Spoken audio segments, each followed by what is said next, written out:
नमस्कार, मी दिनेश कांजी. आपण बघताय न्यूज डंका. सर्वप्रथम न्यूज डंकाच्या सर्व प्रेक्षकांना गुढीपाडव्याच्या मनापासून शुभेच्छा. हे नवीन संवत्सर आपल्या जीवनामध्ये सुख समृद्धीची नवी आणि कोवळी किरणं घेऊन येवो ही परमेश्वरचरणी प्रार्थना. नवीन संवत्सराच्या पहिल्या दिवशी आदित्य धर यांचा धुरंधर 2 हा सिनेमा रिलीज होतोय. असं बऱ्याच काळाने पाहायला मिळतंय की एखादा सिनेमा रिलीज होण्याच्या आधी त्याची प्रचंड हाईप निर्माण झालेली आहे. लोक आतुरतेने या सिनेमाची वाट बघतायत आणि सिनेमा रिलीज होण्याच्या आधी तिकीट बारीवर तो प्रचंड यशस्वी झालेला आहे. एका बाजूला हा सिनेमा नवनवे विक्रम निर्माण करतोय आणि दुसऱ्या बाजूला या सिनेमाला समाजातला एक गट प्रचंड लाखोली वाहताना दिसतोय. या सिनेमाच्या नावाने बोटं मोडताना दिसतोय. हा गट आक्षेप घेतोय की हा सिनेमा समाजामध्ये द्वेष निर्माण करणारा आहे, इस्लामोफोबिया पसरवणारा आहे. हा सिनेमा नसून पंतप्रधान नरेंद्र मोदी यांचा प्रोपगंडा आहे. हा गट प्रचंड अस्वस्थ आहे. या सिनेमाला नको नको ती नावं ठेवतोय. धुरंधरचा पहिला भाग ज्यांनी पाहिला त्यांना माहित असेल की धुरंधरचा दुसरा भाग त्याच्यापेक्षा जास्त थरारक आणि मनोरंजक असेल.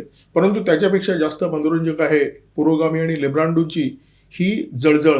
हिंदी सिनेमामध्ये अनेक वर्ष आपण ट्रेंड पाहिला असेल. 1.5-2 तासांचे छोटे छोटे सिनेमे बघायचे. लोक हे सिनेमे OTTवर बघणं पसंत करायचे किंवा नाही पाहिलं तरी चालेल अशा प्रकारे लोकांची मानसिकता होती. थिएटरमध्ये गेलंच पाहिजे असं काही लोकांना वाटायचं नाही. हा ट्रेंड तोडला सगळ्यात प्रथम बाहुबलीने आणि धुरंधर त्याच पठडीतला सिनेमा आहे. धुरंधरचा जो पहिला भाग होता तो साधारण 3.5 तासाचा होता. दुसरा भाग जो आहे तो पहिल्या भागापेक्षा मोठा आहे. दुसरा भाग साधारण 3 तास 50 मिनिटांचा आहे. पहिला भाग निश्चितपणे थरारक होता आणि दुसऱ्या भागामध्ये जो थरार आहे तो निश्चितपणे पहिल्या भागापेक्षा जास्त असणार. अर्थात पहिल्या भागामध्ये जे सगळ्यात मोठं आकर्षण होतं अक्षय खन्नाने रंगवलेला शेरे बलोच रहमान डकेत तो या सिनेमामध्ये फक्त फ्लॅशबॅक पुरता दिसणार आहे. परंतु तरी सुद्धा या सिनेमाबद्दल जे काय ऐकायला मिळतंय ते जबरदस्त आहे. धुरंधरचा पहिला भाग रिलीज झाल्यानंतर काँग्रेस आणि काँग्रेसच्या इकोसिस्टीमने या सिनेमाच्या नावाने कपाळ बडवायला सुरुवात केली. काही जण ऊर सुद्धा बडवत होते. काँग्रेसला या सिनेमामध्ये नेमकं काय खटकतंय हे समजून घेण्याची गरज आहे. काँग्रेसने असा दावा केलाय की हा नरेंद्र मोदी यांचा प्रोपगंडा आहे. या सिनेमाचा फायदा थेट भाजपला होताना दिसतोय. परंतु फक्त एवढंच नाहीये. या सिनेमामध्ये त्याच्याही पुढे बरंच काही दाखवण्यात आलेलं आहे. त्याच्यातली पहिली गोष्ट की UPAच्या सत्ता काळामध्ये देश कसा तुकड्या तुकड्याने विकला जात होता. पाकिस्तान कसा शिरजोर झाला होता.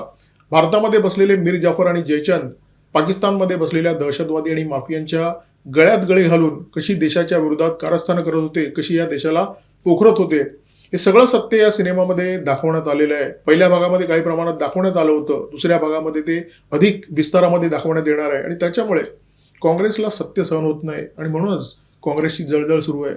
धुरंधरच्या पहिल्या आणि दुसऱ्या भागामध्ये जे काही दाखवण्यात आलेलं आहे तो काही आदित्य धर आणि त्यांच्या टीमने लावलेला शोध नाहीये. हे ते सत्य आहे जे याच्यापूर्वी अनेकदा भारताच्या जनतेच्या समोर आलेलं आहे. अनेक पुस्तकांच्या माध्यमातून, अनेक मुलाखतींच्या माध्यमातून ते सत्य या सिनेमाच्या निमित्ताने पुन्हा एकदा उलगडल्यानंतर काँग्रेसवाल्यांचा भयंकर तिळपापड झालेला आहे.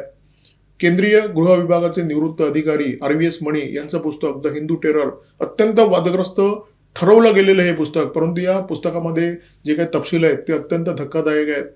रॉच्या काउंटर टेररिझम विभागाचे निवृत्त प्रमुख B रामन यांचं पुस्तक, IBचे माजी अधिकारी प्रभाकर अलोक यांचं पुस्तक, अशा अनेक पुस्तकातून हे जे सत्य आहे ते ठसठशीतपणे समोर आलेलं आहे. निवृत्त केंद्रीय गृहसचिव राम प्रधान यांनी एका मुलाखतीमध्ये हे स्पष्टपणे सांगितलं होतं की 26/11चा जेव्हा हल्ला झाला तेव्हा मुंबईमध्ये पाकिस्तानचा एक हस्तक होता आणि त्या हस्तकाच्या संदर्भात मी तत्कालीन गृहमंत्री P चिदंबरम यांना एक नोट लिहून दिली होती. परंतु माझ्या या सूचनेकडे केंद्रीय गृहमंत्र्यांनी साफ दुर्लक्ष केलं.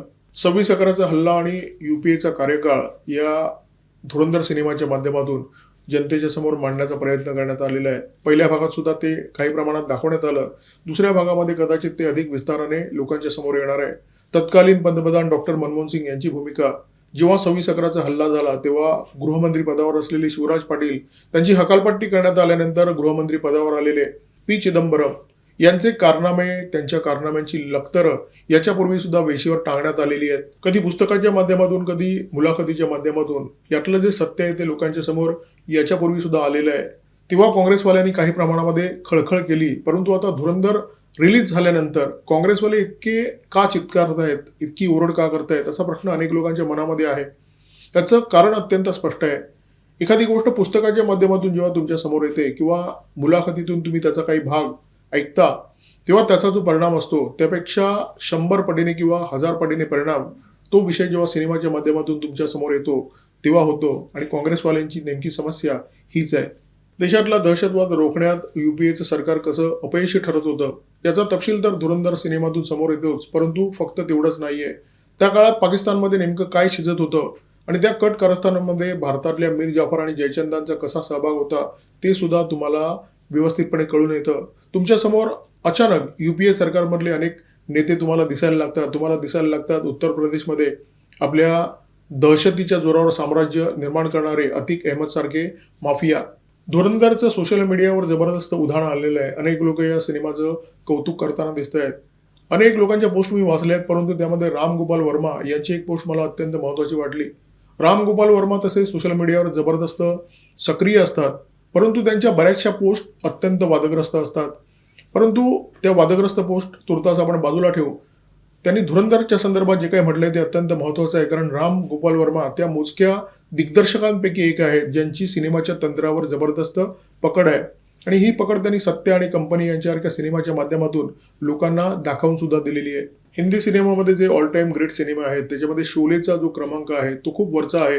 राम गोपाल वर्मा धुरंधरची तुलना शोले या सिनेमाशी करतात आणि ते म्हणतात की धुरंधरची जी परिणामकारकता आहे ती शोलेच्या तुलनेमध्ये 100 पट आहे. आणि जेव्हा तुम्ही हा सिनेमा पाहता तेव्हा तुम्हाला मुघले आझम एखाद्या टीव्ही सिरियल सारखा भासतो.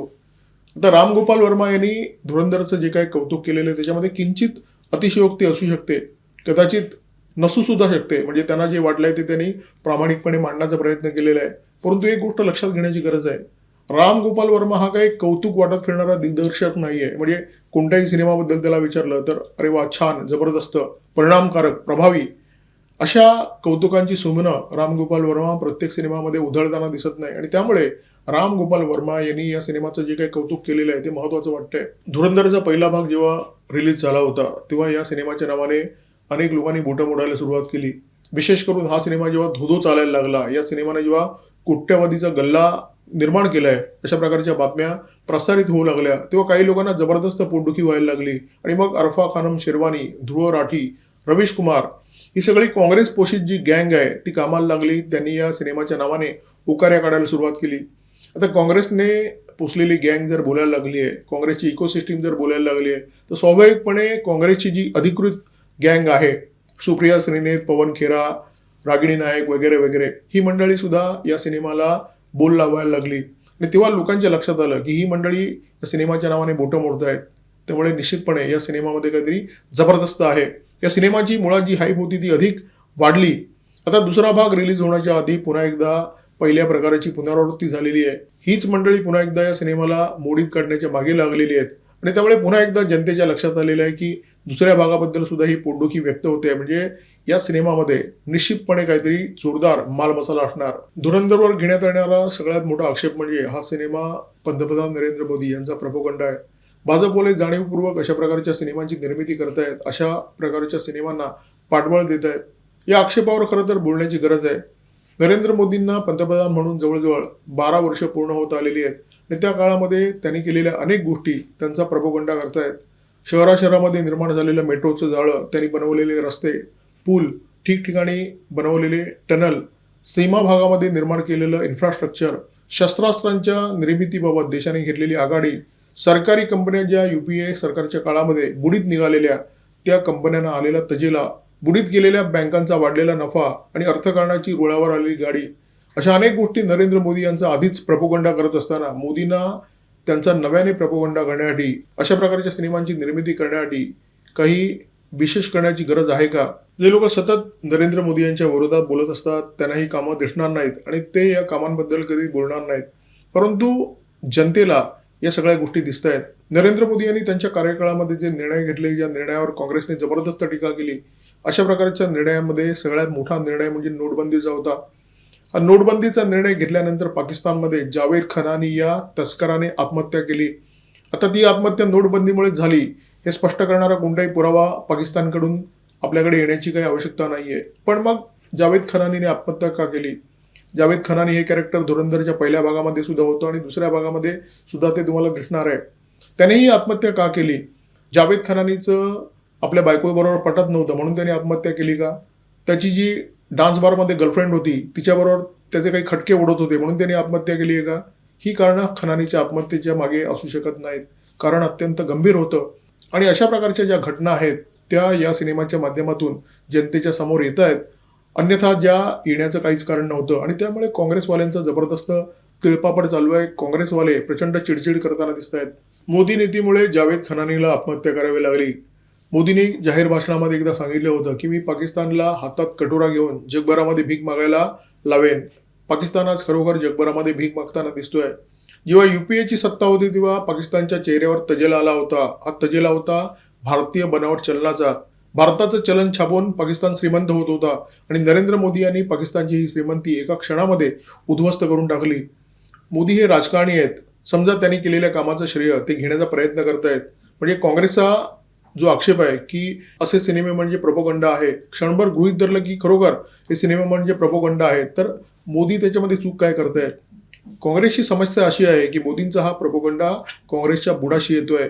काँग्रेसची कुकर्म या प्रोपोगंडाच्या माध्यमातून एक्सपोज होत आहेत. म्हणून काँग्रेसवाल्यांचा जबरदस्त तिळपापड होतोय. काँग्रेसवाले मोदींवर प्रोपोगंडाचा आक्षेप घेत आहेत. परंतु देश स्वतंत्र झाल्यापासून काँग्रेसवाल्यांनी हिंदी सिनेमाच्या माध्यमातून फक्त आणि फक्त प्रोपोगंडा केलेला आहे स्वतःच्या पक्षाचा.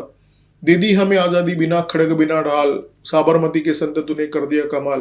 हे गीत प्रोपोगंडाशिवाय दुसरं काय होतं? हे गीत म्हणजे ज्या हजारो क्रांतिकारकांनी आपल्या घरादारावर निखारा ठेवून या देशासाठी बलिदान केलं त्यांचा अपमान होता. आझाद हिंद फौजेचा अपमान होता. नेताजी सुभाषचंद्र बोसांचा अपमान होता. ते नेताजी सुभाषचंद्र बोस यांनी स्वतंत्र भारताच्या भूमीवर पहिल्यांदा देशाचा झेंडा फडकवला. त्यांचा अपमान होता. तू हिंदू बनेगा ना मुसलमान बनेगा, इंसान की औलाद है इंसान बनेगा. हे गीत म्हणजे काँग्रेसी संस्कृतीचं, काँग्रेसी विचारधारेचा प्रोपोगंडाच होता.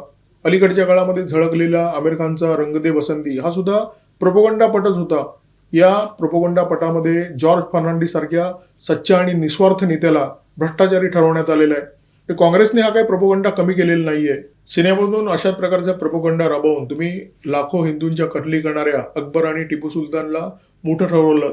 भारतावर उणीपुरी 150 वर्ष ज्या मुघलांची राजवट होती त्यांना हिंदुस्थानचे राज्यकर्ते, हिंदुस्थानचे कर्ते करविते म्हणून तुम्ही जनतेच्या समोर ठेवलं.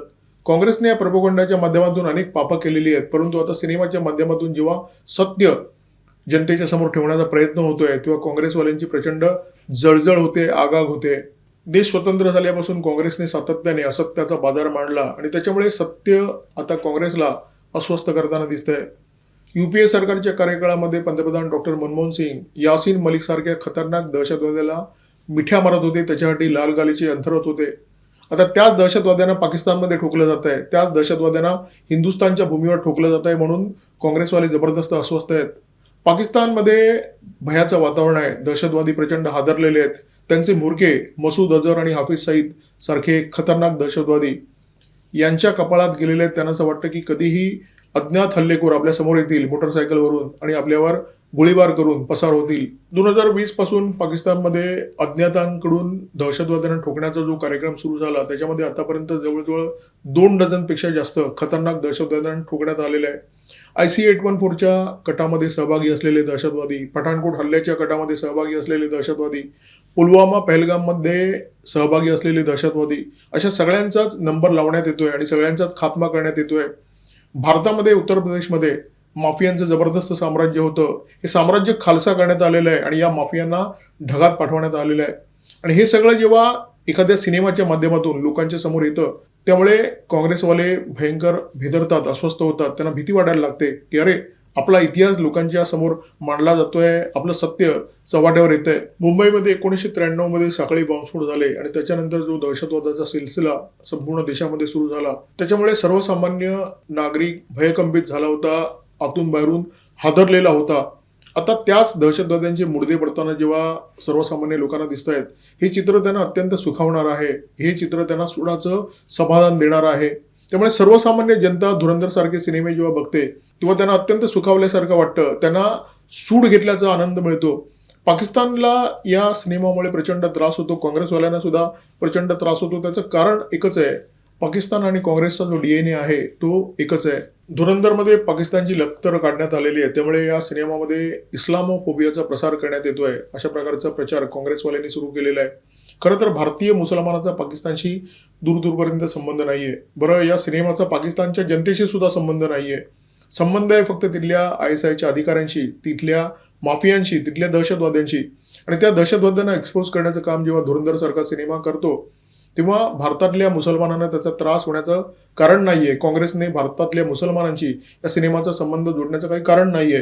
परंतु काँग्रेसने आता अशा प्रकारचा प्रसार सुरू केलेला आहे की ईद येण्यापूर्वी देशातलं वातावरण खराब करण्यासाठी धुरंधर सारखा सिनेमा रिलीज करण्यात येतोय, जेणेकरून दोन्ही समाजांमध्ये ध्रुवीकरण होईल आणि त्याचा फायदा भाजपला होईल. इकोसिस्टीमच्या माध्यमातून असा प्रसार करण्याचा काँग्रेसवाल्यांना निश्चितपणे फायदा आहे.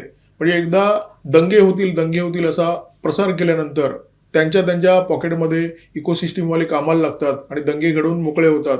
दंगा घडवायचा ह्यानी आणि ठपका ठेवायचा आदित्यधरच्या धुरंधरवर. काँग्रेसचा बुरखा फाडल्यामुळे काँग्रेसचे नेते भयंकर अस्वस्थ झालेले आहेत. आदित्यधरने एकाच सिनेमामध्ये कमाल केलेली आहे. त्याचा सिनेमा एका बाजूला सर्वसामान्य जनतेला सुखावतोय, सुडाचं समाधान मिळवून देतोय आणि दुसऱ्या बाजूला काँग्रेसवाल्यांची मात्र आगाग करतोय. बर्नॉलचा साठा कमी पडेल अशा प्रकारची लक्षणं आता दिसायला लागलेली आहेत. आदित्य धर यांचा धुरंधर 2 हा सिनेमा पहिल्या सिनेमाच्या तुलनेमध्ये जास्त यशस्वी होईल आणि छप्परफाड बिझनेस करेल. जनतेचा प्रतिसाद सध्या तरी हेच सांगतोय. या व्हिडिओमध्ये तुर्तास इथे सांगतो. व्हिडिओमध्ये माझ्यासोबत होते cameraman Omkar Bhagwat, video editor Ajay Shelke. Video जर आवडला असेल तर लाईक करा, शेअर करा, कमेंट बॉक्समध्ये व्यक्त व्हा. सबस्क्राईब करा न्यूज डंका आणि बेल आयकॉन दाबायला विसरू नका. नमस्कार, धन्यवाद.